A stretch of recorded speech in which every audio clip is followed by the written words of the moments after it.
Live! Live, Hello! we love live. Hello, the internet. Welcome to the chatWater, where three people sit and like climb into our own echo chamber as we talk about what we did on the weekend. I have water. Let's chat about it. Let's chat about this water. Ooh, do I have coffee? Does that count? It is a form of water. Water-based beverage, yes. Tell us what's in your coffee, because I'm jealous. Eggnog. Oh, it's that time where you can just put eggnog in anything. Everything, yes. We love it. Made eggnog pancakes yesterday. We'll likely make eggnog muffins or something at some point. You can do anything with eggnog. What I love about eggnog is someone went, you know what's not rich enough? Full cream. Let's put some egg yolks in that motherfucker and just make it even richer. A truly delightful experience is making your own eggnog from scratch, which I have done, and it's unbelievably delicious. It's very good. I'll have to give that a shot. But speaking of unbelievably delicious, the role play of last session. Oh my God.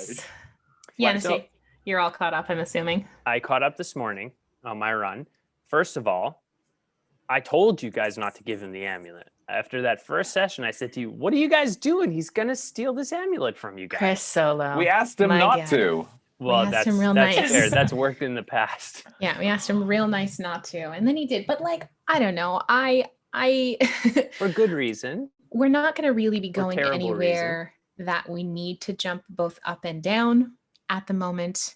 Neppy trusts him that he's going to be there at Cito's mirror or like at the Halora's lab or wherever. Like, I don't think he's stupid enough to, like, he thinks he can try and get in there alone, but like if he gets caught, he's dead, or worse, just taken back. Yeah, I felt like his plan was get the girl, and then bamf to a plane, preferably the air elemental plane. But he couldn't do it twice in a day. Like, he'd have to like camp out, get in, get the girl, and that's what I thought he was going to do. Oh, okay. I think that was his plan, but then Neppy called and was like, hey, give us a few days and we'll help you. He was like, tight, I love that. And we all went like, okay, we get it. So we'll circle back. I mean, he's wearing the chaotic amplifying. He's had it for a day. Yeah, but we've buffed it up. Like, maybe when we first got it, it was like, yeah, it slowly builds up, but it's just more fun. It's just fucking chaotic kryptonite. You touch it and you're like, let's fucking go. But I mean, like, a sweet lad who's never had wine before, waxing poetic about the lady love that he's never actually spoken to before, but has all these feelings about. Like, I'm here for a good love story. God dang, I want to go save that girl. I think we're going to find out that Limerick is like 12 years old and they just like grew his body super big. Because like that shit where you're like, oh my God, I see it. And I'm like, I would die for this person. Like, that is some serious Romeo and Juliet shit. And they were like 13 years old. Like, yeah, but imagine like you're spending your entire life imprisoned. And that's the biggest you could hope for, is a chance to talk to somebody. I guess I don't know really enough about their relationship. I was really hoping to talk to him this morning or last in-game morning. Be like, yo, tell me more about Who's It. It was like pretty late at the end of the session. So we just sort of skipped past that. Yes. But like, I'm excited to hear more about the girl. Set everybody up. Yeah, I want to meet her. Yeah. I'm willing to bet she might not even be a girl. It's like, oh, I've never talked to her. She, like, we don't know what happened to that guy's brain. She might just be like a robot or like, I don't even know what. Speaking of robots, we got a pretty solid confirmation from Tim that Kokanee is a Terminator. I missed that. He said when Kokanee realized he could do the extra D8 damage on the first attack, Tim's words were his inner mechanisms start to whir and he goes full Terminator. So I mean, that's as much of confirmation as we need. That's literally the DM saying that he's going canon. Terminator, which is right. Callie had some beautiful role play to start the night. Oh my Beautiful role play to gosh. start the Her night. oath changing. So for folks who don't know, Callie was originally an Oath of Vengeance paladin, with the vengeance being against this kind of arch nemesis, Baron von Kron, who she killed a very long time.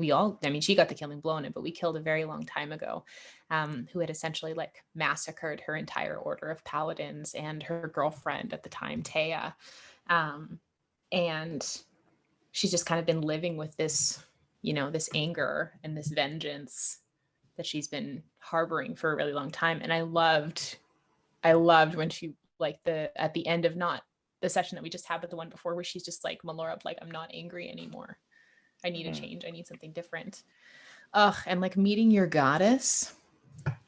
That's the first time she's like met her and had a conversation. So it's always been like, cuckoo, I'm a bird, but like follow your or like I'm a warm breeze rustling through your hair. Yeah, no, but never like a physical embodiment. First time meet your goddess. The wild mother. Big day. Always remember your first. But yeah, it was a fantastic moment. I love the fact that Kamea got to be part of it. Yeah. Well, that's the whole thing with the Oath of the Crown, right? So she's essentially, was Oath of Vengeance Paladin and is now Oath of the Crown. So it's eventually using like the divine allegiance to pledge fealty, loyalty to Kamea as the crown. Well, so now hold on. So the wording scares me a little bit, because Tim said whoever holds the crown. Now, I don't want to put anything in Tim's mind, but if someone else was to become queen, her oath is to the queen. It's not to Kamea. That was the wording that Melora put forth. So, I reckon. I was like, oh, this is importantly, great. The crown is not necessarily the crown of Wolfreen. Yes, that's it true. was some like Melora crown. It was described as a different crown. It's a crown of driftwood. Yeah. Yes, but then what is Kamea secretly the queen of? Callie's heart. Aww. Because like Kamea is a Melora lady she is. as well. Yeah, like she's a druid. they're big into Melora over there. Yeah, man. I thought for sure, because there's the subclass Oath of the Ancients, which is all like naturey and whatnot. I thought for sure she was going that way. I was like, oh yeah, she'll like do plant growth and stuff. But this, where it's like, no, my wife. Like, I'm like, oh, that's so much better. The other thing was on brand, but this is even more on brand. Some of the stuff that she gets with Oath of the Crown too is fucking so cool. Also super on brand. Like, so on brand. She's harder to stun. She can heal people as a bonus action, which she's always like, I wish I could heal, but it takes my whole action. Like, it is, it's, ooh. She's got this thing called Champion Challenge, which is really cool as well. So it's like, as a bonus action, if people are trying to move away from you, they can't willingly move away from you. She can also compel. She's got the ability to cast Compel Duel now, so she can compel one of them to like come after her and be like, "Fucking fight me," which is a very Callie move. Very Callie. Yeah, and it's really, really cool, and very much like up to Cal, like very much where Callie stands right now, as like she would if it means like hurting herself to protect her friends, she would.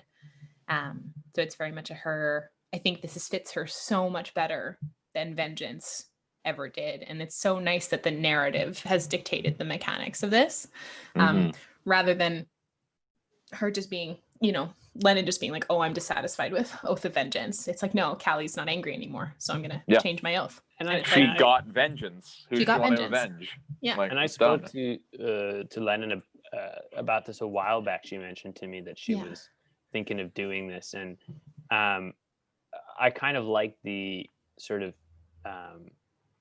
serendipitous timing that this came right after Tash has sort of introduced it as an official option to be able to change your oath and your subclass, which I thought was super, super cool. One of my favorite moments of the episode was Jana having a conversation with Harold. Oh, so cute. Such a wonderful, like, I thought that for sure there was going to be a fight coming, and Harold was such a sweetheart. Big gentle giant. Yeah, it was a wonder. And I am such a big fan of when we get to see Jen do more role play, because she's such a conscientious fellow player that she doesn't want to like, she doesn't impede on other people's like moments. So we don't see her get to really like stretch her role play legs quite as often. And it's always just so good when she does. For me was such a great moment. But you guys found yourselves in a little bit of trouble there.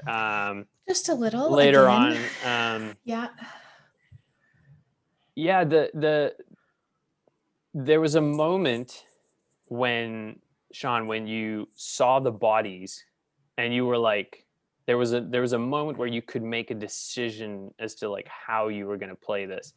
And I love the fact that you doubled down. You were like, here's the thing.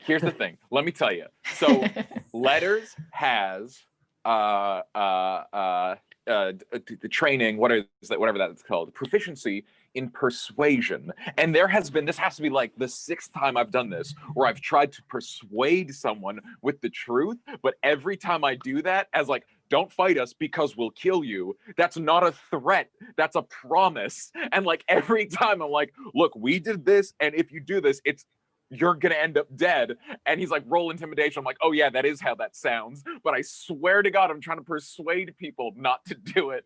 It's in their best interest. I was like, oh yeah, like Letters is a bad liar. I'm not gonna lie to this guy. It's like, oh yeah, we killed that guy. And if you fight us, I don't want to kill you. Don't kill me. And then I'm like, oh, that does sound aggressive. But I think about it, and the narrative behind that makes sense to me. Because if you think like, and obviously Sean, you know this better than I do because Letters is your character, but like where Letters comes from, this would be persuasion to him. You know what I mean? This is his realm of diplomacy. This is how he goes about doing diplomacy. Letters has never had to intimidate anybody, because everyone knows who he is and knows what he's capable of. Yes. Like, it's not a threat, it's a promise. If you fuck with me, I'll kill you. Like, and it's just he's trying to adapt to different societies. Because yeah, his thing when he worked back in the Scar with Baba, he was like a brand ambassador for Baba's house. And so it was like, I kill people in the ring,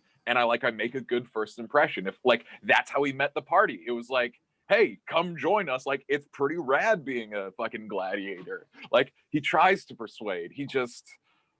We've just got a different style back home. Like, and I love that. I love that we get to see the process of Letters learning and like coming into contact with these experiences that might have previously worked for him in the Scar that just don't here or end up differently than he anticipated.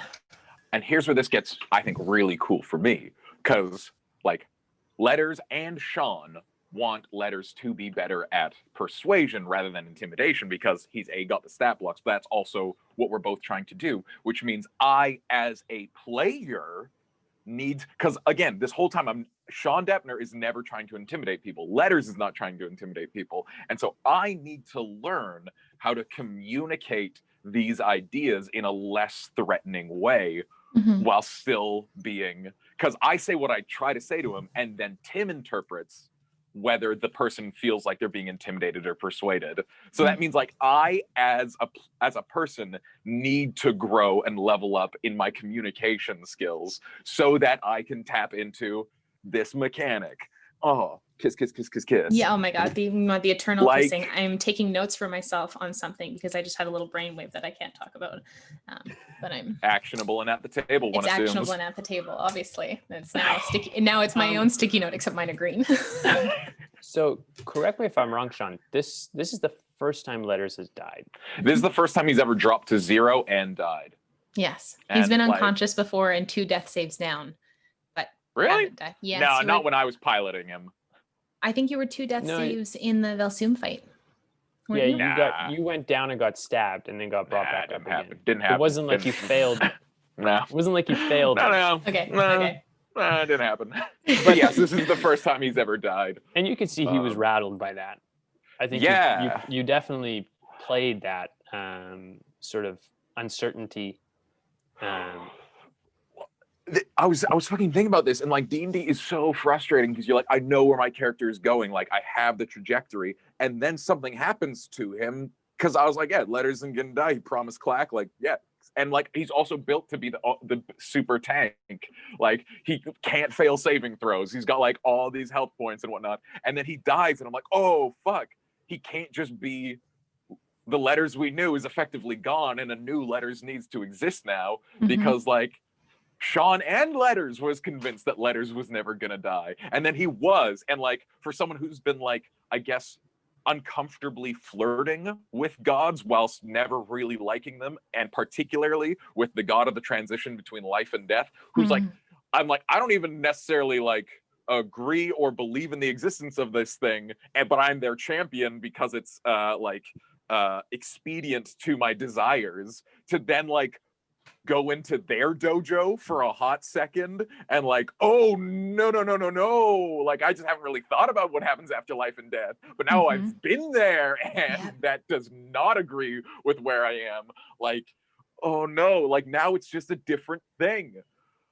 I also had the thought that you might interpret that a different way, because Neppy sort of says to you afterwards, like, you are Nepthysicet's champion, like she's not going to let you down that way. And I was like, is Letters going to be like, oh, fucking free ride, there's like, I'm literally invincible, even if I die now, she's got my back, I'm coming back. I this might be actionable and at the table, but I can say it. Letters knows it was Blackwater and specifically Kokanee who brought him back. Like he knows, he has the feeling that like, you know, Nepthysicet will get him where he needs to go or whatever. But, you know, from what Neppy's told him, you know, being dead, especially if you're in the good graces of her grace, is not the bad thing. But like, it wasn't Nepthysicet that kept him alive. It was his friends. So like he's not just gonna be throwing his life around. He's not that type of barbarian. I love and I mean, of course, as the, you know, the player that pilots Neppy and the one who has the strong connection to Nepthysicet, and also as the person who created, like, not the name Nepthysicet, but everything around her. It's really cool to watch other characters, like whether they're NPCs and especially PCs, interact or have these like brushes of contact with the god, with your character's deity. Because that's always so cool, because there's such impactful moments for Neppy, because, you know, in the position that she's in as high priestess, it's just like she is the vassal, like she is the person, and it's lonely. It's very lonely being the, you know, at that sense of being like lonely at the top. It's isolating being the one who's supposed to be the hand of your goddess, and of course she has Oftish. And it's wonderful too that she has Kokanee, who also understands what that's like, you know, being the right hand of your goddess. You know, both of them get to have kind of some kinship and mutual understanding of that. But it's really cool. It's really cool for me to watch Letters interact with Nepthysicet in different ways.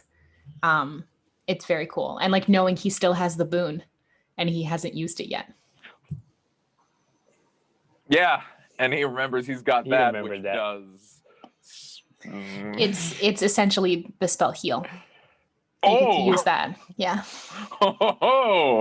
You get a one-time use only of the spell. Double check with Tim, but I think it's a one-time use of the spell. I think I've got it in my equipment somewhere here. Yeah, it's the boon of Nepthysicet. Yeah. But you guys were triumphant. Eventually. With some key moves. Callie's Mage Slayer was a pretty epic moment.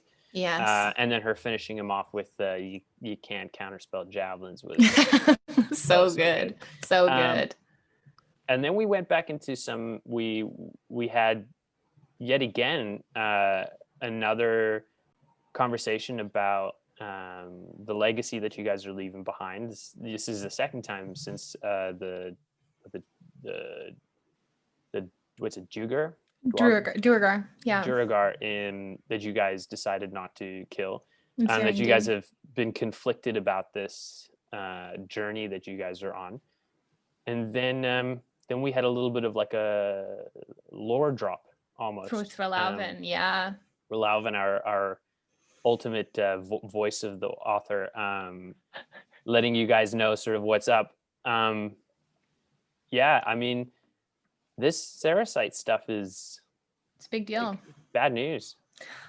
The back end of this last thing went from fucking 0 to 60. Like, because I was like, oh yeah, like I know we teleport to the mountain, like we're at the base of the mountain, but I figured we'd still be days out. because like we were dazed to that mountain and it looked equidistant, but then it was like, yeah. The hole is called this. It apparently eats people. There's this 7-headed, 6-armed giant thing. Fucking Ralauan's like, and then right at the end, the great bellow of like 7 heads together. It's like, oh fuck, the giant god is in the hole, and it's like 2 blocks away. I was, Tim and I have conversations a lot about the game and stuff. And of course my hunger for lore and his inability to tell me things. He gives me tidbits here and there, but nothing that impacts the table. But like with that teleport, that got us to the mountaintop, it was unsafe. And skipped. It skipped the teleport over. Was fine. We've established the teleport. The teleport was fine. It was literally everything that came after it. But it's we skipped over potentially a lot of that information gathering stage. Like there might have been stuff in the middle where we could, like, we don't even know. Like we know Moros Vike, like we know about that because Neppy remembered that because I remembered that. But like we have no idea about the rest of these giants. We have no idea. Like we don't have any idea how long they've been here, what their tactics are like, why they follow Moros Vike, what Moros Vike is it a god? Like we don't have a lot of that stuff because I think there might have been like little things along the way where we could have used to gather information. I even think of the totem that Letters found of what we assume to be Moros Vike, and it's like I think there's a couple actionable things that Neppy has that I'm just like, okay, if we have a little bit of time, I might be able to figure some stuff out. But yeah, like we're kind of coming in blind. We're coming in pretty blind to what we're going into. We know there's a giant, like, and we have Finn's visions, and we have the information that we've often are getting after the fact. Like we're coming across these frost giants, and then we're gathering information after the fact. We skipped over the Ravaged. Like that's how far from the north we are. We are in the Murakara chain. We are in the place we were trying to go from the start. Hell yeah. That was like, because I looked, the distance between like the Whistle where we were and the Murakara chain is like days, if not like a week of journey. So that teleport did save us time, but like probably could have been some crucial things that we could have learned along the way. But I mean, that's once laid, once played, and we're going forward and we're trying to stop a genocide. And time is of the essence. Yeah. Like, and what did Tim say the other night? You leave the genocide, like the genocidal maniac out in the wilderness. You go do that. And I was just like, oh my God. Yeah. It's like, we don't have yeah, we'd love, look, if it wasn't so pressing, we'd love to take the scenic route to stop the fucking 9-headed giant god. That's not an option. No. Because he's got the fucking Orphea. Yeah. Fuck. There's a little baby god egg that he's gonna poach. In every sense of the word. Rather not have him scramble that god egg, He's gonna scramble it and eat it and take its power. Scrambled god eggs. Orphea. Yeah. He knows how to make scrambled eggs because we shared a brain. I shared the recipe with him. Of course you did. He can scramble that god egg. He will need hair from the god horse. Ew. I really loved the moment last night where Letters was talking about, he's like, Volketh is my friend. Like, regardless of Rysel or regardless of who we've learned he is now, this guy is my friend. And I think what I think is really lovely about that moment, and it was just like that one kind of hit me in the gut, is because I think we've all had those moments where we've experienced in humanity, the duality of what it's like to care for people, that you can care for them and also absolutely not agree with what they're doing, to the point where it's like, I can't condone what you're doing. I can't be around what you're doing. We might not even be able to contact, but I still care for you.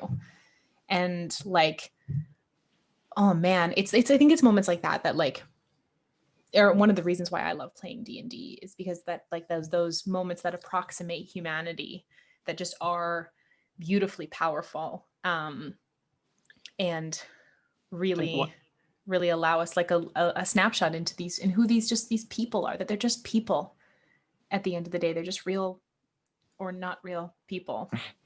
The other thing that's interesting for me about the relationship that Letters has with, well, I'm going to call him Volketh because that's the person he really had the relationship with, is there are times where in like real life, you have relationships with people that you don't fully understand who the person is, and you project who you want that person to be and who you think that person is on them.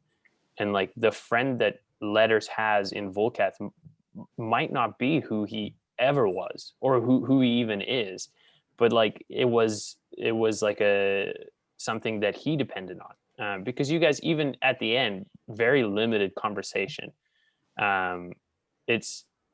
It's like when it's like, say, like you have a person that you always sit next to at the bus stop, and then you build like a familiarity and like a friendship with that person, and then you find out that that person's actually like a terrible person, but it doesn't negate like all the experiences that you shared with that person. Like it's a jarring contradiction to who that person was to you. And I feel for Letters, because he isn't someone who, outside of Blackwater, and even with Blackwater, he isn't someone who's had like a ton of friends. He isn't someone who's had like a ton of relationships where the people weren't looking to get something from him. I mean, this is also a bit of an exploration for me in loving unwisely, because like one thing that has been would hope evident of Letters, and you know, I trust you implicitly, like he's kind of just down to be ride or die with people based off of very little information. You know, he's got that 9 wisdom, and I really want to honor that, because like when that works, it's great, but you know, when that gets complicated, do you just bail on that? And like, to me, it's like, I don't know how this is going to go, but it's so much more engaging to me to try to save somebody than like be like, fuck you, man, you're dead to me, like everything's in the past. And that might, I think, like, because Finnan is such a good point, because he's like, yeah, where do we draw the line? Yeah. And it's like, I don't want to talk about that right now, I'll know the line when I see it. And he's like, you can't fucking decide that, like, we need to know this going in. It's like, no, I'm like, it's so messy, because basically Letters' whole argument is, don't kill him, I like him. Like, there's no justification aside from like, I don't want this to happen, but that's just how we are as people. And like, you just like, and like, even what Finnan is a perfect example. It was like, I don't agree what you folks are doing, and I'm unable to change you. Yeah. Like, he is his own little microcosm of what Letters is trying to do with fucking Rysel. It's Shakespearean. I mean, it's beautiful is what it is. Like the fact that we can work through this as people sitting around, even albeit a virtual table, working through this as not ourselves, as, you know, avatars of ourselves, I think is pretty fucking cool.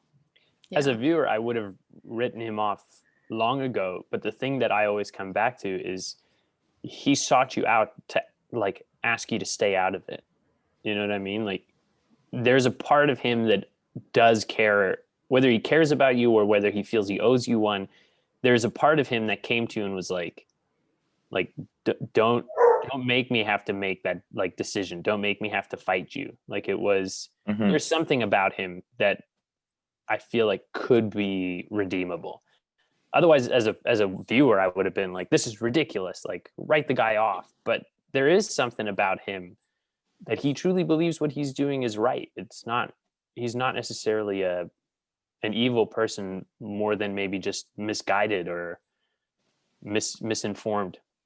Yeah, I mean, like, that's the thing. There are no evil people. Like, fucking, even like fucking Tim's worked this in the whole time. Vel Soom originally, you know, cut a deal with the devils to free his people, and like, it's and this is what's so frustrating but so good, is like, D&D is easier on a mechanical level when you kill everything. That's what it's built to do. And even with the new parlay system in Tasha's Tasha's Cauldron of Everything, like, talking your way and like trying to change people's motives is like just a deeply challenging human thing, and it's messy, and who the fuck, like, fuck, we'll see when we get there, Finnan. Fuck. Like, something I hope that happens from for Finnan too is that he doesn't necessarily feel the need to carry the weight of everything that Relavin is telling him to himself. Like, I think he did at the end fill us all in on it. I know Neppy and Kokanee were up on the ridge, but I'm assuming they would learn all of that kind of stuff about, you know, and like when Tim was talking about like that, you know, that there is, you know, that when the mage was saying, oh, the drow are pesky, I don't know if anyone saw my eyes go wide, but I was like, that means they're here. That means there are people here. And I don't know if everyone clued into that until later, but my first thought was like, oh my fucking God, we're close. Like, we're close to the refugees, wherever they are, these, you know, wonderful drow, and like both drow and Illyrian folks. And it's my hope that a mentor of mine once said something to me that I think applies to you know, to almost every situation that with these interactions of humanity, but just like within Blackwater, I think it's one of our biggest downfalls as a party is when we worry alone. mm-hmm. When we worry, like one of my mentors has always told me, never worry alone. Because if you're worrying alone, you feel like you're the only one who can do anything about it. But when you don't worry alone, when you start sharing those things that are on your mind or uncomfortable for you with other people, especially in this setting, like a party, we can do things to support, and people may have ideas, and we may be able to like do something as a unit. And that was literally an arc that just happened to Callie with the "I'm sorry I lied to you." It didn't go perfectly on the mountain. Yes. Like that. Just like just. And like, what's great about that is that also makes for better role play. Like when I was like, yeah, fucking Volketh is my friend. Like I was like, that is like, I've been trying to dig into how can I say what's really going on, like in the fastest and like just clearest way possible, so I can be like, this is the thing, and people are like, oh, that's a thing, and we can like pass it back and forth and have good role play. And I was like, ooh, I can't tell them that, like it can't be that blunt. But then you just like, no, you just say it out loud. You have to. You're like, oh yeah, that's the thing. And now that invites conversation. You know, yeah. And because I think a lot of the times we are inclined to do what we do in real life, which is where we cover it up. Everything's just kind of, you know, you fuzz the edges. But it's like, no, we've only got 2-3 some hours. Like, you just have to get to the heart of it. And it's like, yeah, share it with the party so that the other players can be a part of it. And now it's a thing that both we can do something about, which is satisfying, but also like we can relate as people, which is satisfying.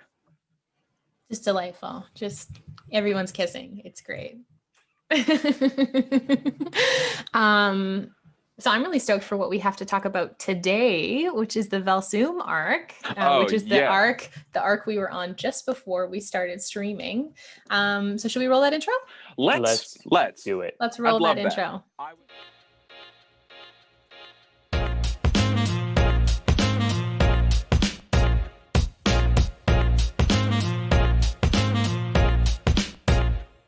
And we're back. Okay, cool. We're going to do some announcements and then we will jump into the arc. Very exciting.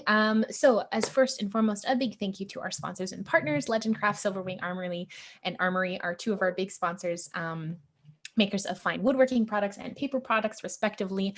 The Legendcraft Kickstarter is like a day away. So please head on over, type !Legendcraft in the chat and head on over to their Kickstarter pre-launch, sign up there for all of the info and go back the magnet trackers. We're going to be getting some in for giveaway and I'm so excited about it. Silverwing Armory, please go check out all of their stuff. And for both Legendcraft and Silverwing Armory, if you like what they do, enter the code Blackwater at checkout for 5 or 10% off.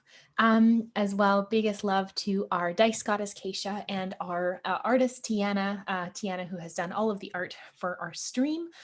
So please go check her out at miss._Marston on Instagram, and then Keisha over at fairydragon_dice. Then we'll talk about merchandise. So if you've ever wanted to wear a piece of Blackwater merchandise on your body. Well, we have a store now. It's called the Gravel Pit. It's over at Teespring. You can type !merch in the chat and it will take you right there. The shipping is going pretty quickly. I've heard apparently 2 to 3 weeks, so you can get your stuff before the holiday season. We will be cycling in some new merch at the beginning of next year, but some things are limited edition, so go check it out if that's ever something you've wanted. Additionally, we have no Wednesday show this week. This is our week off because we usually take the first Wednesdays of the month off. But we will be back on Saturday for our regularly scheduled campaign.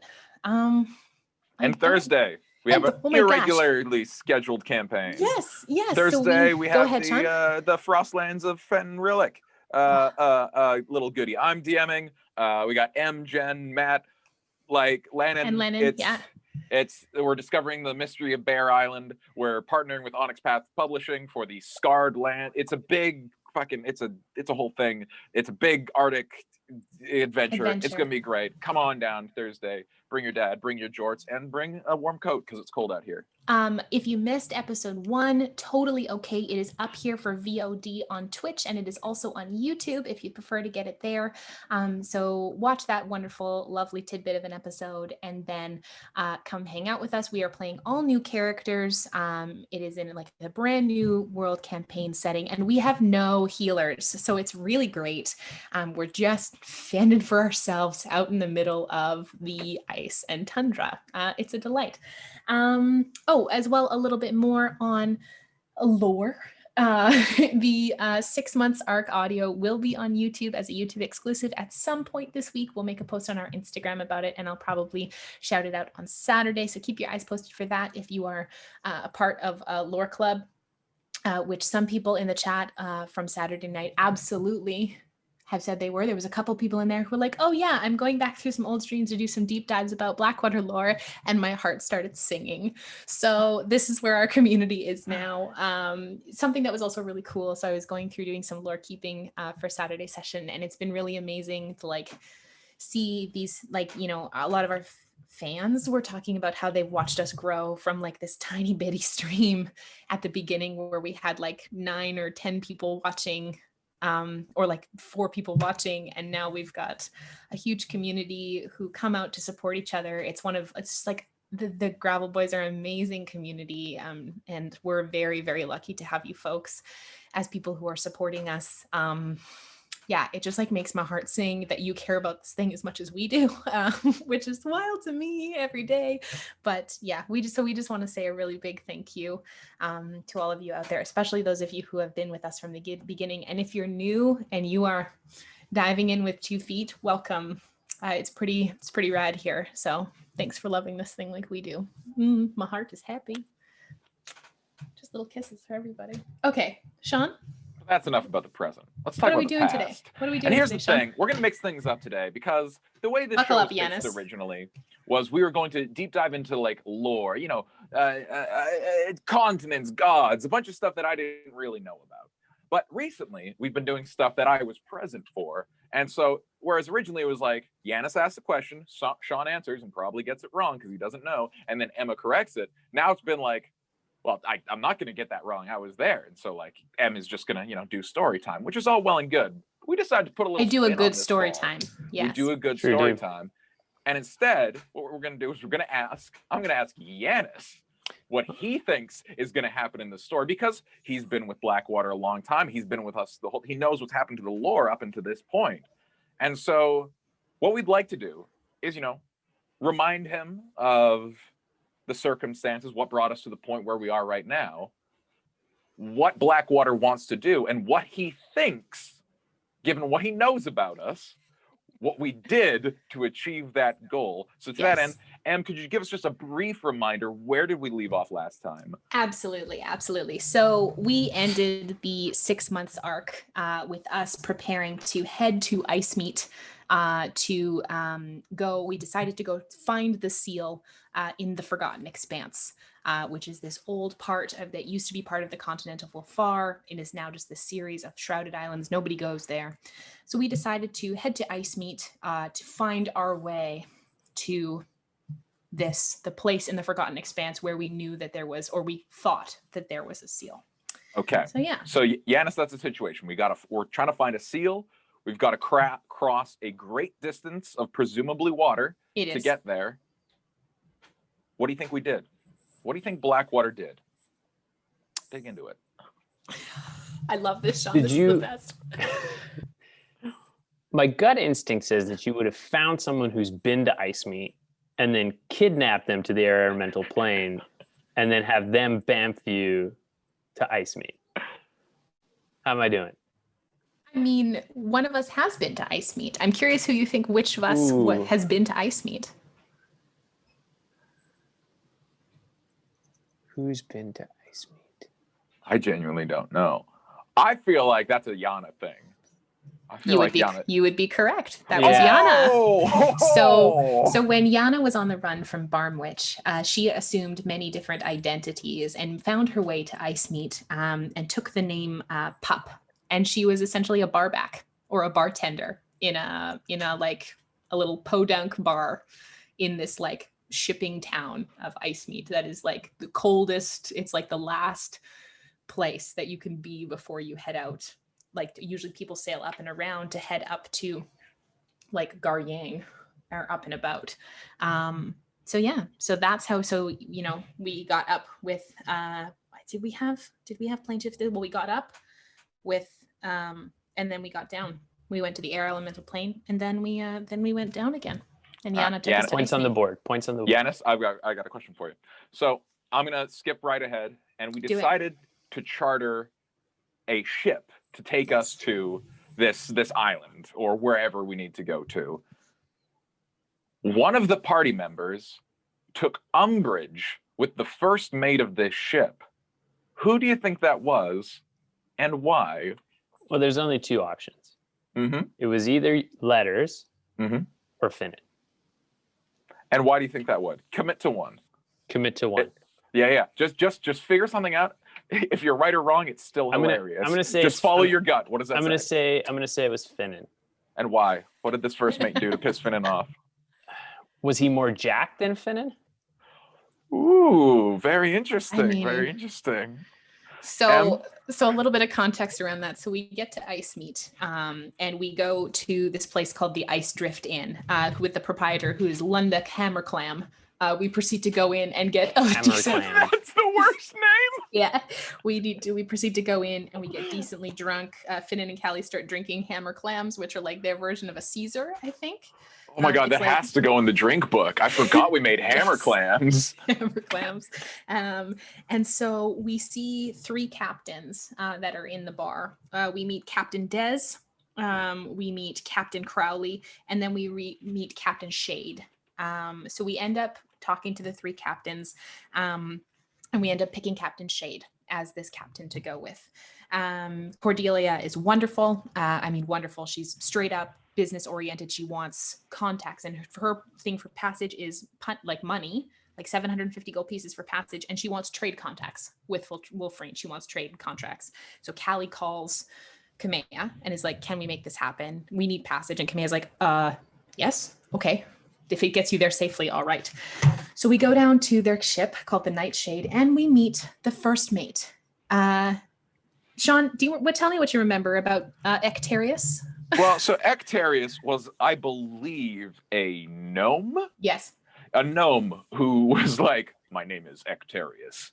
Like, yes. He was like all business all the time. And all he wanted to do was like, "I'm here to slay sea monsters." Like, yes. He was a very serious individual. And this is the thing. I wasn't actually here for this first section. I was on set, but I heard a lot about Ecterius, and he and Jana actually hit it off quite a bit. I did.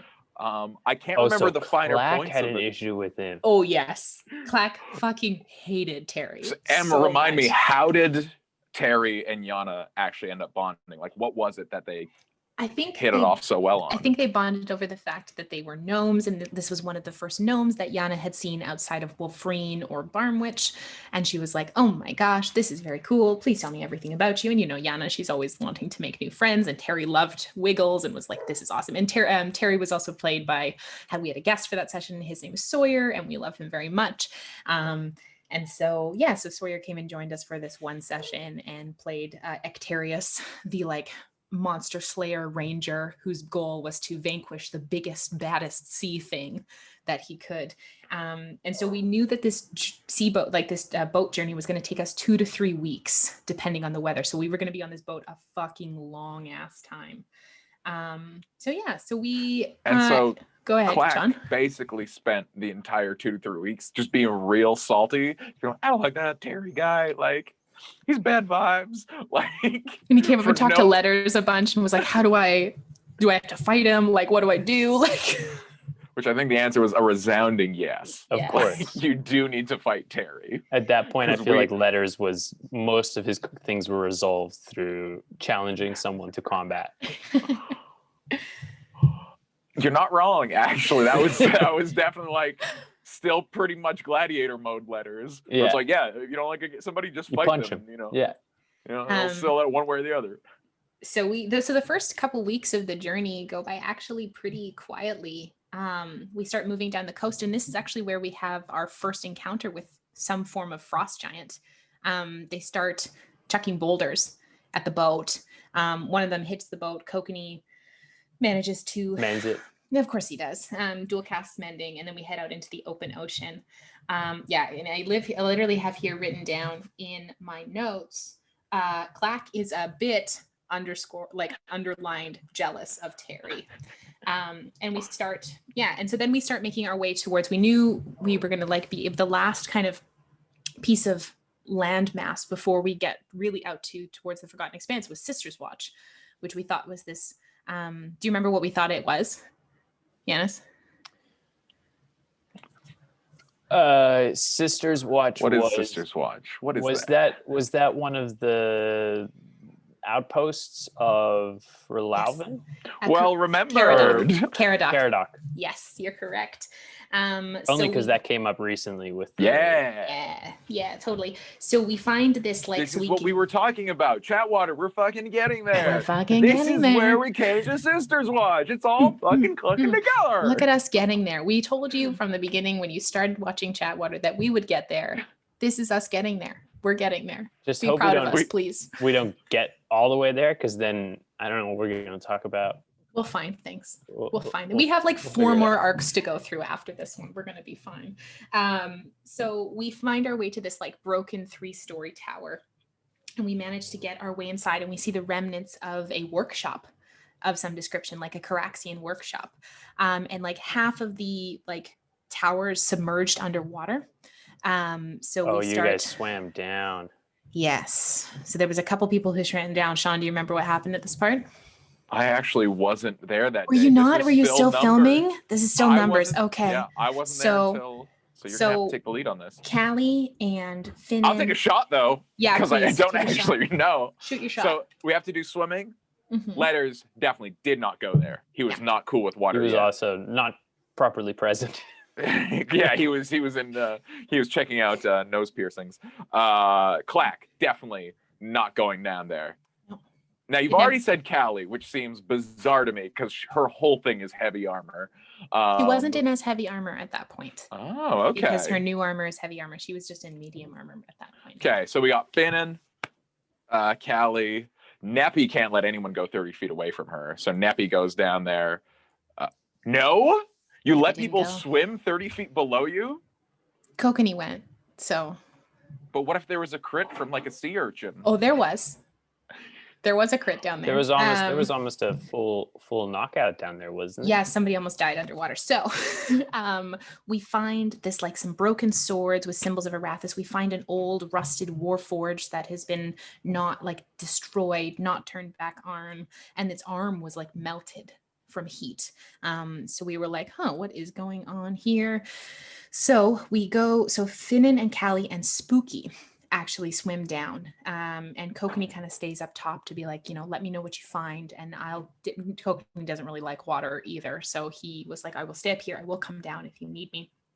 So they go down underneath. They're using the Caraxian breathing masks, and Finnan goes towards a door at the end of a hallway that is underwater and opens it. And Callie and Spooky are like, no. And he gets hit by, there's 3 oaken bolters. So these like big ballistas. So Finnan gets fucking wrecked by those and almost drops unconscious underwater. And we just hear the rumbling and the shaking above, and Kokanee and Neppy are like, oh, this is bad. This is really bad. Because it was just like, it was the light keepers. Well, I guess they weren't the light keepers at that point. It was Kokanee and Neppy, Clack, and Numbers up top, because we were all just like sitting waiting for them to come back up. So they don't really find, actually, did they find, is that where they found one of the circlets? I think that's where they found, so Kokanee found one of the other steel circlets, or the steel circlet for the Clockwork Dragon there, but we didn't know it was for Clockwork Dragon at the time. And so then he lays the Warforged to rest. Like we go, and the bones that Finnan retrieved from the people who were there.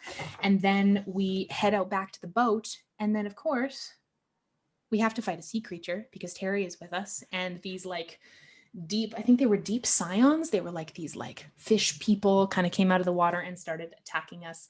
We managed to vanquish them. And then it was the only session that Sawyer was able to join us for. So Terry was not quite satisfied with that as the biggest monster he's ever killed. So he was going to keep looking and keep going. Or did he just get in a rowboat and like sail into the distance? he stayed on the boat, but it was like, that will not be enough for me. And we were like, okay, Terry, all right. So that brings us to the end of session 67. Session 67 was called The Last Watch. And now we're at session 68, which is called When Death Stares Back. I want to derail this for a second. Please derail, yes. One of my favorite things ever was how you guys found the 3rd circlet. And we'll get to the proper story of that at some point. But one of my favorite parts about it was you guys were inspecting something, or you guys were checking out like a little hovel or something. Mm-hmm. And you guys were like almost done. And then I can't remember who it was. I think it was Matt was like, oh, the circlets have always been in places like this. I'll look for a circlet. And Tim was like, yeah, you find it. And it was, and I have since then always been like, was that circlet always there? Or was it there because Matt asked?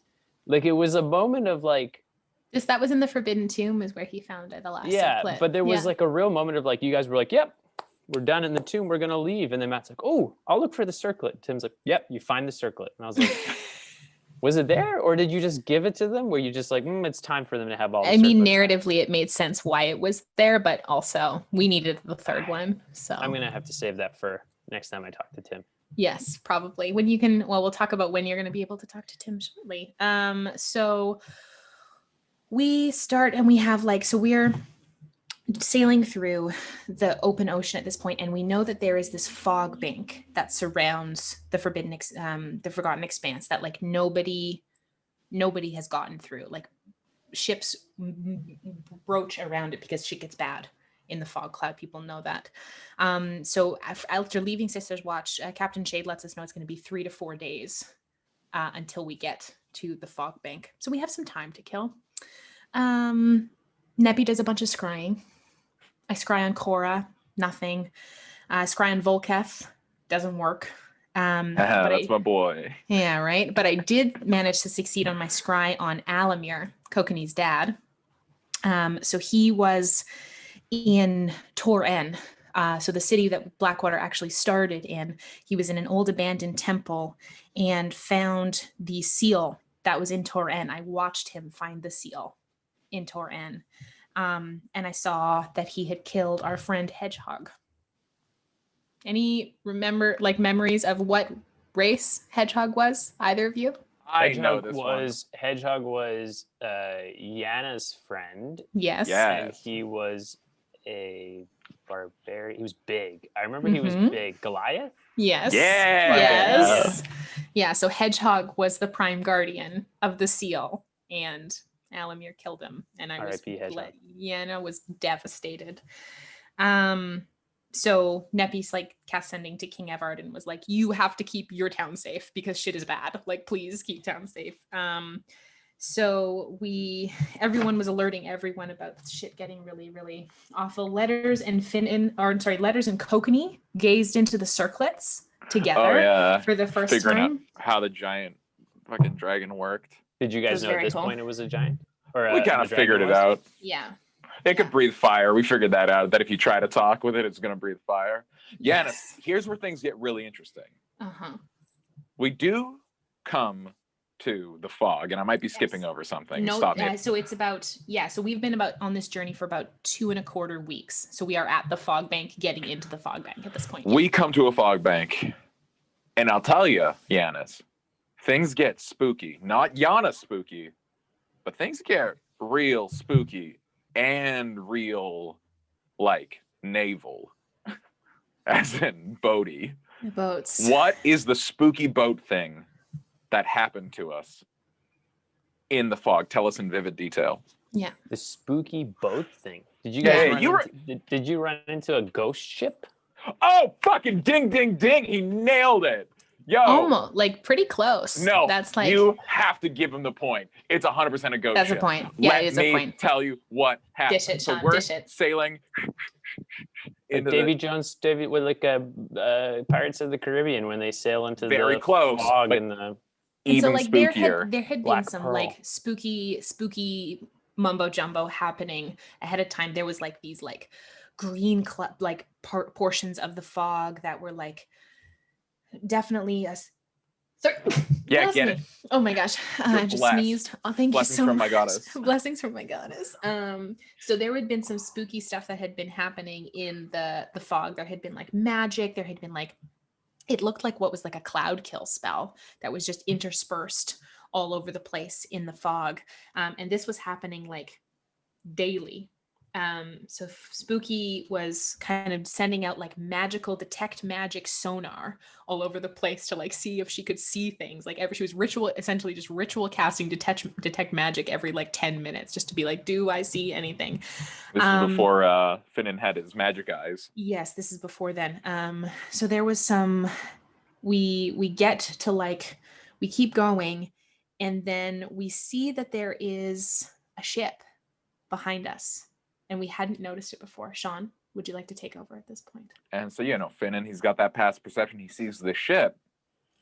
And, he's looking out the back. But I think Letters or Kokanee is looking out the front. Something like that. And while he's looking out the back, he looks real close. And there's someone at the front of the ship. He's like, oh, no, that's not just someone at the front of the ship. That's Kokanee at the front of that ship. And so we do a little test where it's like, oh, fuck, this is a mirror image of our ship. If you go here, they go there. And like Kokanee, like, let me try this. And he takes a shot because the ship is also in front of us, isn't it? It's like. It's behind us. It's behind us. Yeah. So like Kokanee takes a shot. They switch places. Kokanee takes a shot at Finnan and Finnan gets hit with the bullet. Yes. Like he shoots Ghost Finnan and actual real Finnan gets hit. So we're like, oh no. And upon closer inspection, while it is us, it's not just us. Yeah. It is ghosty, like dead version. So like Finnan is not just Finnan, it's Finnan with his head cracked open, like when he got eaten by that fucking mind flayer. Kokanee has his heart torn out. Jana is like fucking desiccated, mummified. Yeah. She's like Letters look like he had died of like exceedingly old age. Hell yeah, Letters made it to the end. And Neppy looked like she had drowned, which is something because like Neppy's died once in her life when she was called to be high priestess and she drowned. Part of the ritual. The ritual. Yeah. And so like it was like everyone was very much confronted with their own mortality, and we just like we can't fight these things because it just hurts us. So we just had to like be okay with these spooky ghosties riding beside us. Like Kokanee saw himself like covered in like these familiar scars that were just like open and like his heart was gone out of his chest. Yeah, I've got it here. Finnan sees his head open. So does Callie. Kokanee sees the scars. Neppy sees her drowned self. Spooky seems gray and pallid and desiccated, and then Letters looks old and decayed. And there's also sirens that are chasing us as well. So our ears are like stuffed full of like wax and cotton. And so there's a moment too. So we see this ghost ship following behind us, and Neppy had been like flirting with communing with the Raven Queen at this point, because we knew that what was used to be in that area was the city of Manta, which was her patron city. And we knew that it had something to do with the Dawn War, but we didn't quite know what. So Neppy was like, okay, I'm going to see if I can commune with the Raven Queen. Did you know did you know she was the matron of vengeance yet? Or was this She was not the matron of vengeance. This is pre-MOV. This is when she was still the Raven Queen. Chatwater will get there. But I thought she died. There. I thought she died. She did. During the Dawn Little War. spoiler, Giannis. That's what this whole arc's about. Yeah. Is that she's not dead? At this point, she is there. The fucking Raven Queen. The Raven Queen. I understand. I'm just what I'm trying to understand is why would Neppy think to contact her if Neppy thought she was dead? Well, because we go on faith. On faith. Yeah. But you thought you could get across the barrier of death and contact her in the sort of like afterworld. Especially as the high priestess of Nepthisiket, it was just kind of like, if anyone's going to be able to reach out to her, it's me. I wanted to let her know.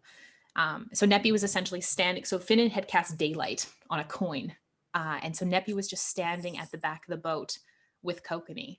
And she's like, just will you be here while I do this? And so she casts commune with the Raven Queen, and she gets this vision of this pool of water. And she's like, it's almost like she's like in Stranger Things where like 11 is kind of just in that like black area with like a little bit of water. That's what she gets the vision like. And she asks if the images that we're seeing, because we'd seen a bunch of like these spooky images, and I was like, oh, do they intend to dissuade us? And the Raven Queen was like, yes. And she's like, will they hurt us? And the Raven Queen didn't answer that question. And then Neppy asked her, like, are you at peace? And then she said, never. And that was it.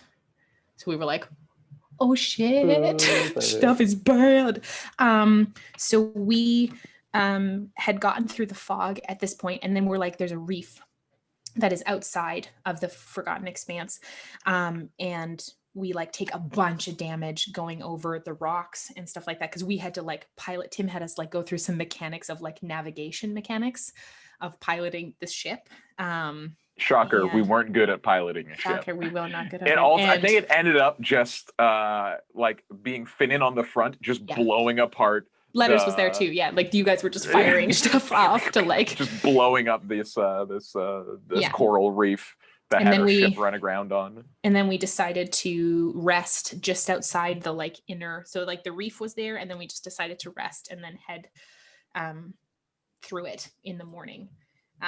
So that's the end of session 68. And now we're at session 69. Nice. And we were all very excited for this session. That turned out to be a definitely different sort of session than we had anticipated. So this one is called A Path Alight, She Beckons Below. So we make our way through the reef, and the fog just like abruptly ends. There's just like a line where the fog ends. So we get through, and we're about 200 to 300 feet offshore. And it's like this like gray landscape with really soft hills with like some ruins pretty far off. There's some vegetation and there's some debris on the shoreline. And there's like a really, really high black wall that looks like it's made of obsidian in the background. So Neppy uses the Caraxian brandy that we had to cast Hero's Feast. Because it's essentially a Hero's Feast potion, and basically with the ones that she had, she could cast Hero's Feast on 17 people. So we did it. We got all of us and the crew, which was really nice as well. We like to share. Because we like to share. We like to make sure people are taken care of. I think there was 2 people of the crew who couldn't do it. Yeah. We asked Captain Shade to pick who those were, so it wasn't on us. Ooh, ouch. And it's not a big moment, but you can just imagine Tim is so good at being people who are disappointed and like having to be okay with it. It was like, yeah, it's fine. Like it was just that you had to be there, but it was shocker. Tim was funny. That's all I want to say. Funny. So we get off onto this dinghy, and after about 150 feet, Yanis, what do you think happens? We're sailing into shore. What do you think happens? Shore, and this is 150 feet before you get to the land. Yeah, so we're still in a small dinghy. I mean, there's got to be something on the land that makes you not want to land. What would it be?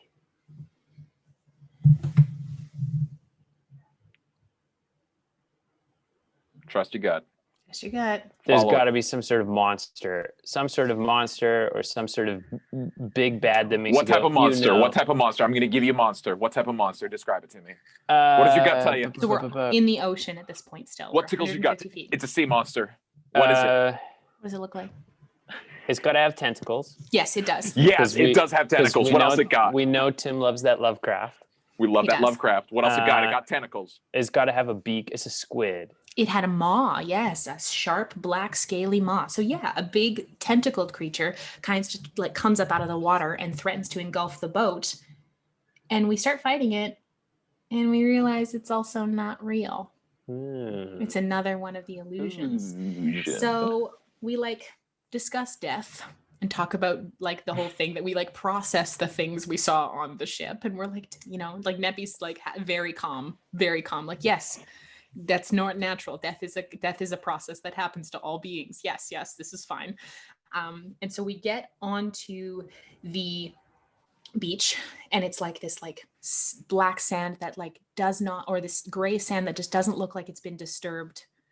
And the crazy thing about it is there's no wind, there's no sound. It is unfathomably quiet. It's ridiculous. So we see something actually pretty cool on the shoreline. Sean, you remember what that was? I do. You know, I'm just going to tell you, I want to do this one. Please do it. So we come across this little hut that looks like it's kind of been here forever. And importantly, this whole island, everything is gray. It's all like monochrome, not necessarily ashy, but it's just like the color has been drained from the island. And it is quiet. It is too quiet.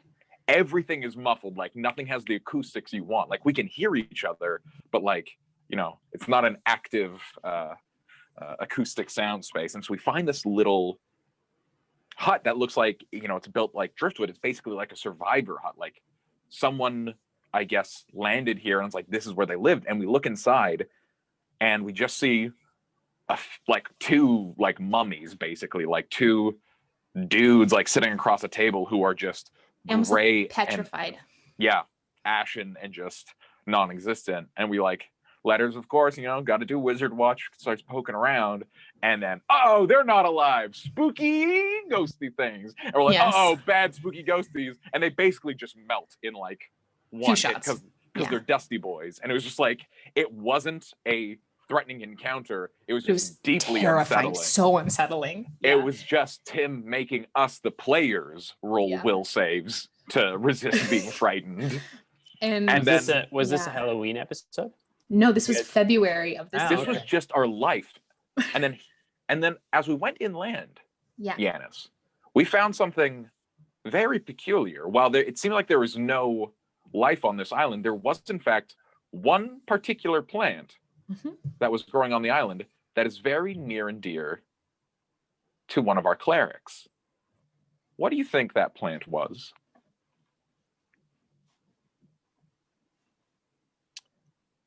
I love this game. This is my new favorite game. I'm really enjoying this new format. This is great.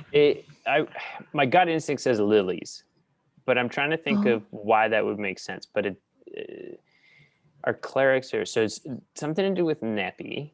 Yes, and it has a flower. Is it catnip? No, it's not catnip. You guess them. It's not a plant. It's not a small plant. Let's put it that way. Not a small plant. Sunflowers?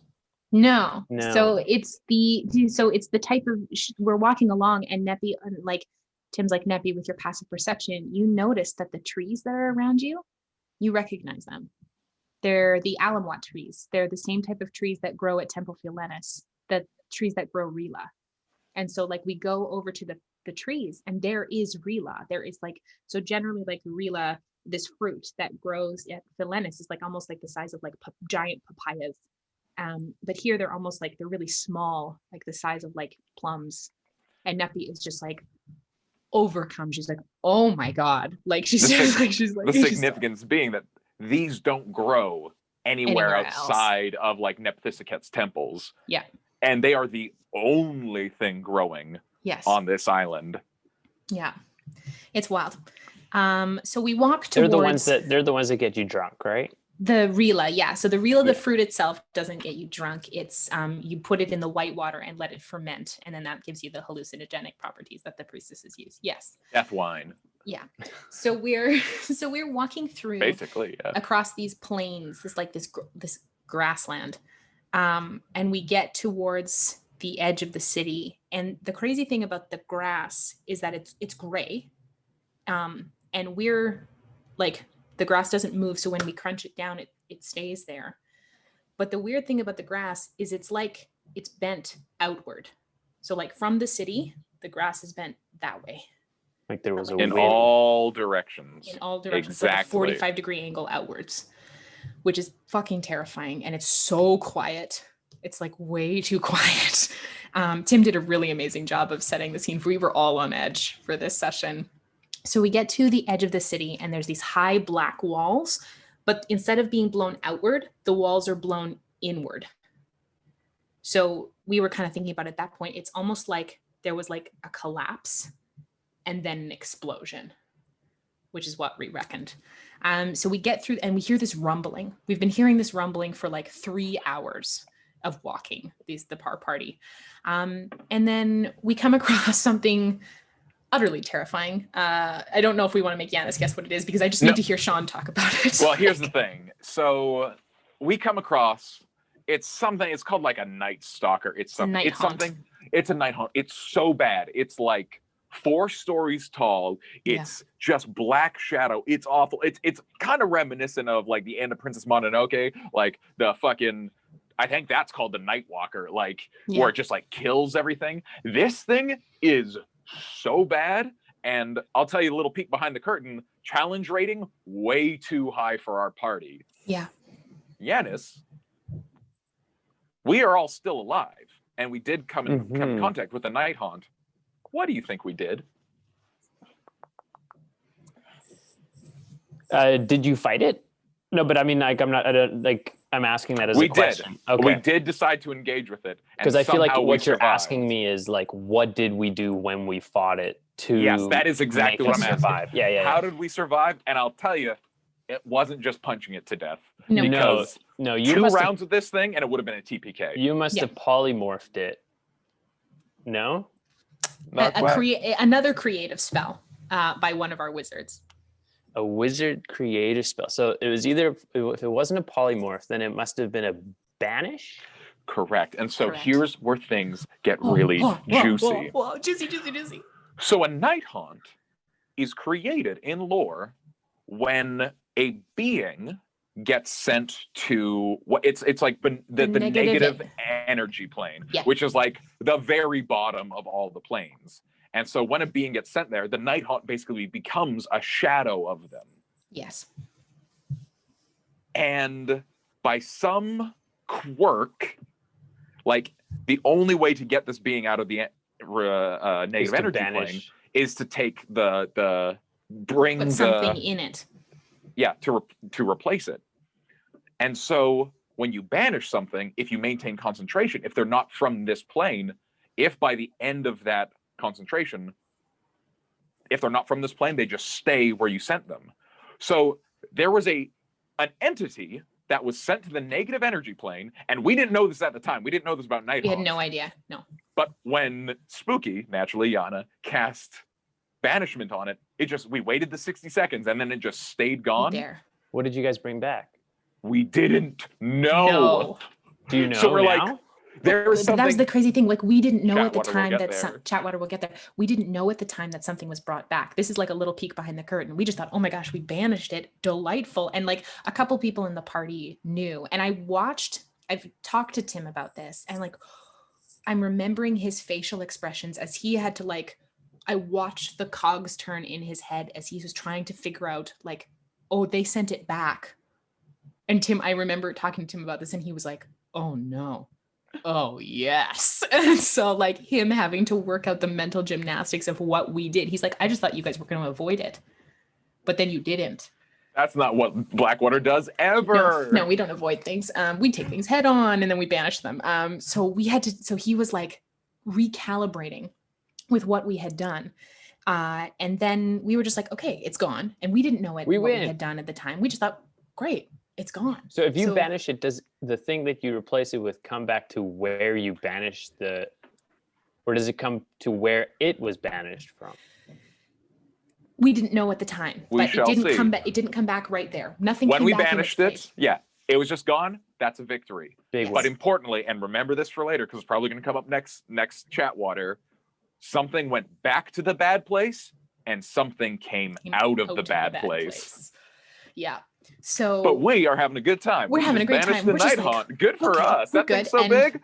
No fucking legendary saves for you. Yeah, because like if you're up to 0 hit points from a Nightwalker or a Night Haunt, that's it. Nothing short of a wish spell will bring you back. Like no true resurrection, no nothing. You're done. That's it. Your soul ripped from your body, gone. It's bad. So we continue on our way. We head into the city, and the city is like this marks of a siege that happened there. That's like thousands and thousands of years old. We see a bunch of debris. But there are absolutely no bodies, no bones, no nothing. There's some siege-like weaponry inside the walls. And the structures are more, as we move closer to the inside of the city, the structures are more intact. They're quite Gothic in depiction. And we get to the inner wall in the center of the city, and it's mostly intact. It does look like it's been rippled by this shockwave. But Neppy spots the statue of a raven in the center in this circular courtyard. We see this huge willow tree that is petrified and black. And at its base, there is a large obsidian plate. No markings on it, no nothing. So Neppy obviously figures that we are in Manta. We are in the patron city of the Raven Queen. What do you think our dear grave cleric does? She sees an obsidian plate at the base of a tree. What do you think she does? I mean, knowing what you know. You always Of course pray. I do. Of course I do. How does she pray? How does she pray? How does she pray? How does she pray? How does she pray? How does she pray? What does she do? This is like you probably because it feels like you see a thing. What do you do? Like that's how D&D usually goes. Like so, this was the thing. This was the setting, and what happened? It's D&D, but you have a wrong. There's wrong answers and only one right one. And I have to try and think like characters that I don't play. Yeah. It's an impossible situation. So you would pray, and how would you pray? You would. It depends who you're praying to. What does Neppy do when she prays to her goddess? Like, what is the thing that she does that is like kind of gross, but she doesn't? Oh, you cut yourself, don't you? Yes, she cuts her hands. And then you drip the blood all over the plate? Obsidian plate. And when she does that, these two at the far end of the plate, so Neppy's sitting, so there's like the tree and then this plate. So Neppy is at the kind of, opposite where the tree is. So Neppy drips the blood onto this plate, and at the far end close to the tree, 2 gray handprints appear on the plate. So Neppy thinks for a moment, and she's like, okay, I know what to do here. So she goes down like in supplication, essentially like in a child's pose, like, and puts her full hands out, puts her 2 hands on the plate and kneels down, and like completely lies down in supplication as she does in prayer all the time. And she hears a voice inside her head, and it's younger, youthful, but she recognizes it. It's Nepthisiket. So she hears her voice in her head, and she's like, Neppy's just like overwhelmed. And she at this point, it's usually just Kitty Cat who shows up and gives you. Yeah, like Neppy talks to Nepthisiket through commune and through prayer and stuff like that. But usually it's just like either her eyes come through or the kind of vision of a cat. But this is Nepthisiket's voice asking Neppy a direct question. Usually it's the opposite way around. So the voice says, "Who disturbs the undergrove?" And Neppy identifies herself as the high priestess of Nepthisiket. And like is like, I'm in tears at this point because Neppy's talking to her goddess. And Neppy hears the voice say again, those who are dead must remain dead. It had a real like, what is it? Like, it was like the Greyjoys, like, what is dead may never die, or something like that. It had that real kind of vibe to it. So as she's lying down on this platform and answers this question, the platform starts to sink into the ground. With her on it. With her on it.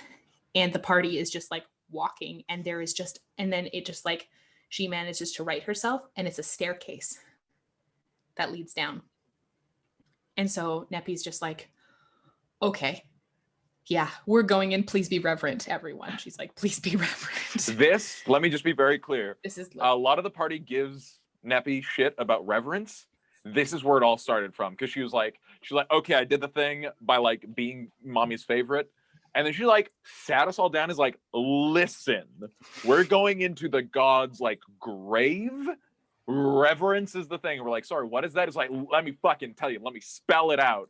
And like, basically like, we're not fucking around here. I know this is God stuff. This is Neppy's episode.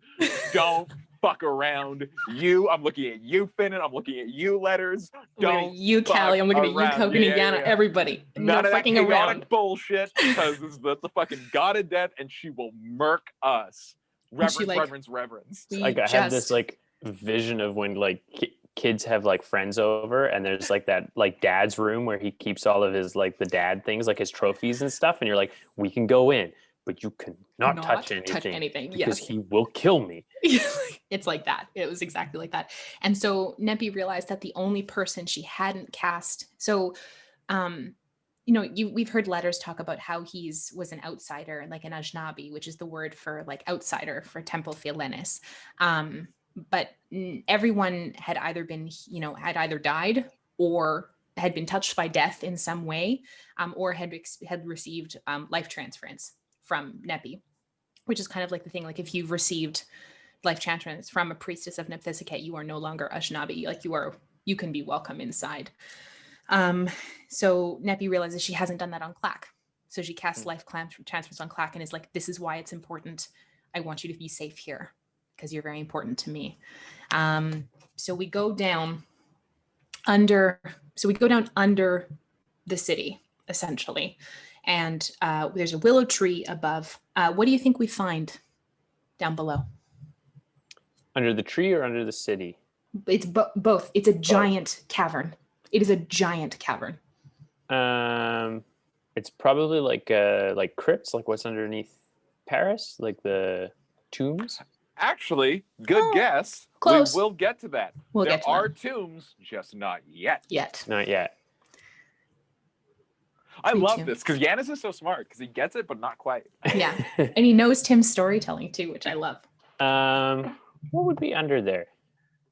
It depends on, like, I get visuals of roots and stuff of the tree. Oh, he kills it. He fucking scopes it. 360 fucking. So here's the deal. It's dark, misty. We get lost. Like, Neppy's like, I'm going to find my god. And, like, just goes off on her own. She's like, I'm going to do this. We're all like, please don't. She's like, no, I got to do it. I'm going to go. She's like, hold on. I'm going to pull a Finnan. Fucking nothing. That's she gives us this whole speech of like, no, I love you, like, please, if I die, and like very like, oh, I'm going to my death, like Neppy does, and she just Mr. Magoo's it around this like dark. Yes, that's what happened. I'm shaking my head because I'm laughing, but that is exactly what happened. That is very, very truly what happened. Neppy was like, I love you all so much, and if I have to die for us to find our way, that's what's going to happen. You go on, you leave me here, and then she came back 15 minutes later and was like, I fucking got nothing. Around in the dark, and we're like, I don't fucking know.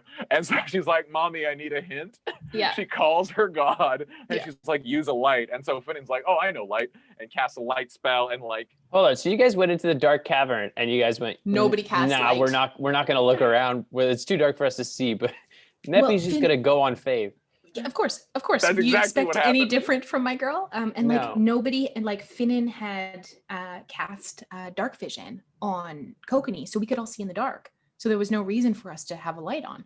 So we didn't want to touch anything because we were trying to be reverent. We were trying to be reverent. So that like the roots of this tree system are huge. There's just like the roots of the willow tree are much larger than they should be. The cavern stretches about 15 feet from floor to ceiling. It's big, and it just looks like it goes on forever. So we like go, Neppy asked the Nipthisiket, and like the push first was to go off to the right. We kept walking. We found nothing. Neppy's like, and there was like fog that was continually rising from the floor, and the fog was quite acrid. Like it was danger fog. Letter stuck his face in it, and he took damage from it. So Neppy goes around. She tries to find stuff herself. She can't fucking find anything. And then Neppy casts Commune one more time, and Nipthisiket says, "Find the light." So like Neppy can't cast light. So she runs back to the group and says, "Somebody cast light." And like, so Finnan casts daylight, and we watch as it just goes like, poof, poof, poof, poof, poof, and the tree system just starts alighting with this like glow, and it just starts leading us in a direction. And we just run, we just start running. So we go for 2 hours, and then another hour, and then half an hour more. The fog is now up to our chests. And we are like, you have to carry Clack and Jana. You have to carry Clack and Jana so that they're not stuck under the fog. And then we get to these pillars. It's almost like the edge of this grove, this forest, because there's roots above, but there's also like trees and stuff below, like almost like the roots have kind of gone umber and have started sprouting again. And we see this massive face carved of what looks like marble and obsidian. And it looks like the Raven Queen.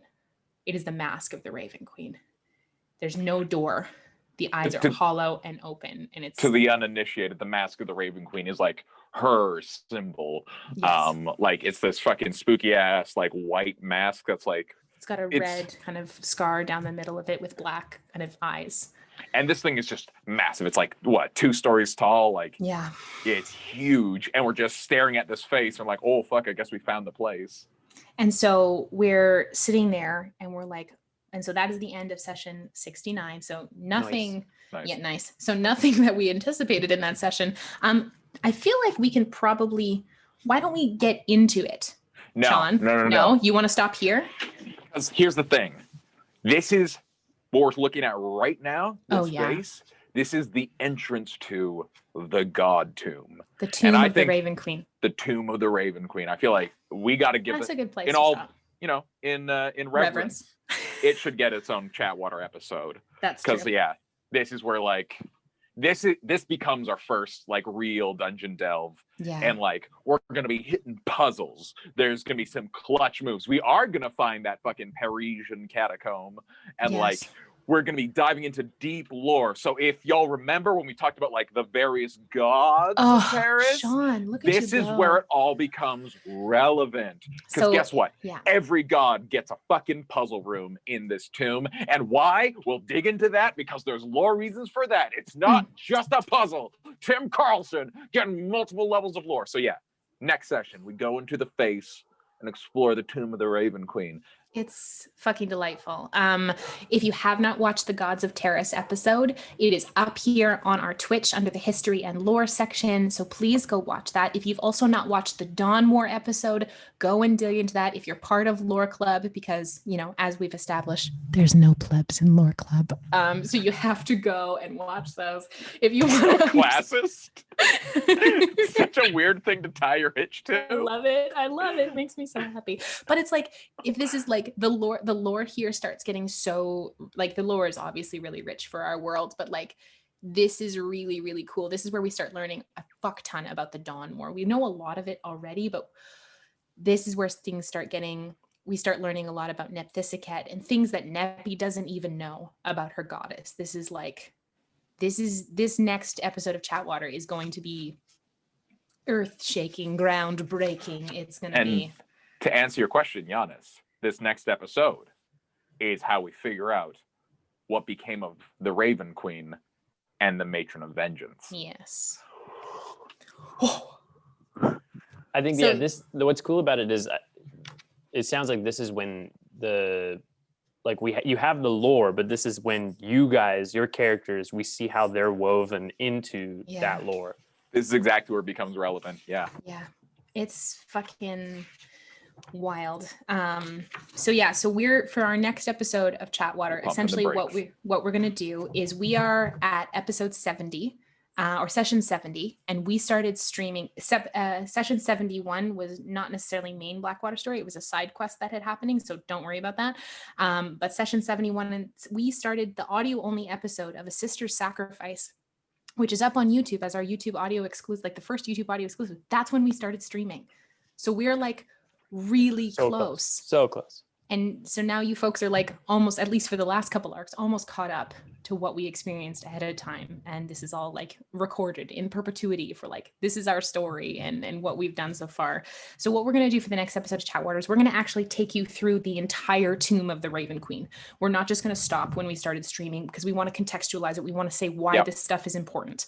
And what we'll do is we'll stop essentially before episode 3, which is when we get called to Philenis and when we travel to Philenis, because everything from there is on stream. And if you've gone back and watched it. And that's the proper Vel Soom shit. That's where we link up with Dresden the Giants. We find the fucking thing and we become the thing. We kill that she who's a sandstorm. Vesperia, yes. Yeah, that's the one. We Peppy and Kokanee get married, like all of that kind of stuff. We find the Orphea. Yes, all of that kind of stuff. So that kind of stuff is all on stream. So we're essentially stopping at episode 2 of what is on stream, which is session 75. And you all have been with us for the rest of it, which is wild because we're at like, what, 116 now?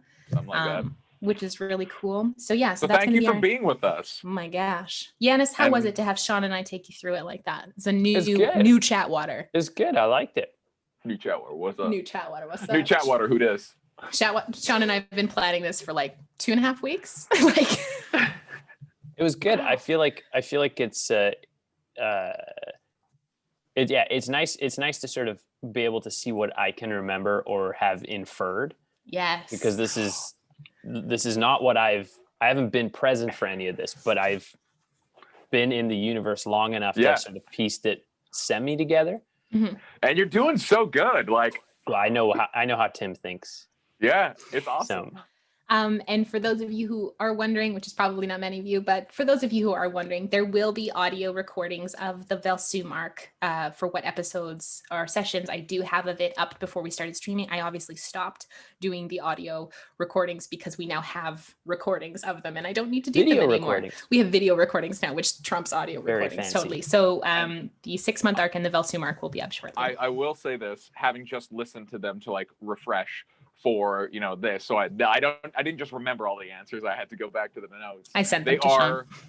So charming because it's like M just like sneaking into her car and be like, oh my god, so like this happened, and like what does that mean? And the best part is, and I really hope you leave this in the thing, of course, is yes. At the end she's like, okay, and so that's all the relevant thing. I'm gonna do a little pause. Okay, and now let's talk about what I think could happen. And it's just M winding herself up about, like, just on her own, just about my phone like, fan what theories this could potentially mean. And like, just like it feels like every one of these recordings, you're just, Always Sunny in Philadelphia, just with like the wall of like, where is this going? And it's really cool because like now we know where it's going. And so you can like see like, you were right, Em, or like, no, that's not where that was going. No. And so you get to feel very smart because you have hindsight and she does not. No, it's so the story and I don't at that point because this stuff is all happening. Like I would record these episodes a day or two after. Either while my kiddo was napping very quietly in my house, or I would like go out to my car and just be like, okay, and here we go. I'm going to tell you everything about it. This is Chatwater before Chatwater. This is, yeah. This was M's personal Chatwater. My personal Chatwater. I didn't think anybody listened to them. And I was I'm going to tell you probably most of them did. I know. But you loved them a lot. So I was like, I'll listen to them. And like, I got so much out of that. That's great. Thank you, Sean. You make me feel validated. Thank you. But I have the benefit of whenever I have a fan theory, I just send it to Tim. And I'm like, is this a thing? And he's like, yes or no. It's usually no. Speaking I can't grasp his true majesty of what he's planning. Most of the time I think I'm probably thinking too small. but I'm like, is this a thing? And he's like, it's a good idea, but it's not a thing. And I'm like, damn it. So that's actually brings us to a really cool thing that we're going to be doing not next week on chatWater, but the week after. And it will be our last episode before Christmas break, because we'll be taking a little bit of Christmas break and we'll be telling you what our schedule is like upcoming. But there is going to be a very special episode of chatWater, which is going to be occurring, I believe, on December 14th. That is correct. Which is literally just going to be Yanis and Tim. No me, no Sean, where the two of them are going to be sitting down and having our version of a fireside chat, talking about some memorable moments in the campaign, and Yanis really just getting to pick Tim's brain about some of the stuff that we've done on stream, and whether that's some stuff from before or like what you folks have seen. It's going to be really cool. I'm excited because we're going to, because what I really want to know is I really want to get into like what Tim expected, like what threw him for loops, like what did you guys do that informed his narrative? Because I know he plans everything and he has such a great like storytelling, but D&D is like collaborative. So like, what did you guys do that threw him for a loop? Like, what did you guys do that changed his plans? And then, sort of talk about his favorite moments. We gush all the time about what we love, but for him, it's going to be different. For him, it's going to be from a different perspective. So yeah, I'm really excited to sit down and chat with him and find out like what he gets out of it and what he enjoys. And we got some exciting things that we got planned for how we're going to maybe switch up the format a little bit and do it a little differently. So yeah, it's going to be good. And if you folks have any moments from the campaign that you've seen so far that you want to hear Tim's perspective on, kind of like this, I mean, obviously there will be some things that are actionable and he can't share because they might still be playing out some, but if there's any like big moments that you're like, oh my gosh, I wish I could figure out what was going on in Tim's head at that moment, or wanting to know his reaction, or maybe a little bit of that peek behind the screen for him to talk about his planning process, please don't hesitate to put them up in any of our chats. I'll be reminding folks over the next couple weeks at the break, or send them to us over Instagram, or send them to us over email at blackwaterdnd@gmail.com, because we really want to have this wonderful chat with Tim, and I love hearing him talk about the lore and kind of what is going on behind his side as well. So this is a really cool opportunity for you folks at home and for us as well to hear about what's going on in that noodle of his, because there's so many moving parts, you guys. There's so many moving parts, and we don't even know most of them, and I love it. It's great. Yeah. Thank you for joining us. Yes. Please check us out. We don't have anything this Wednesday, I believe. No, but Thursday. Join Sean as he DMs. A friend relic.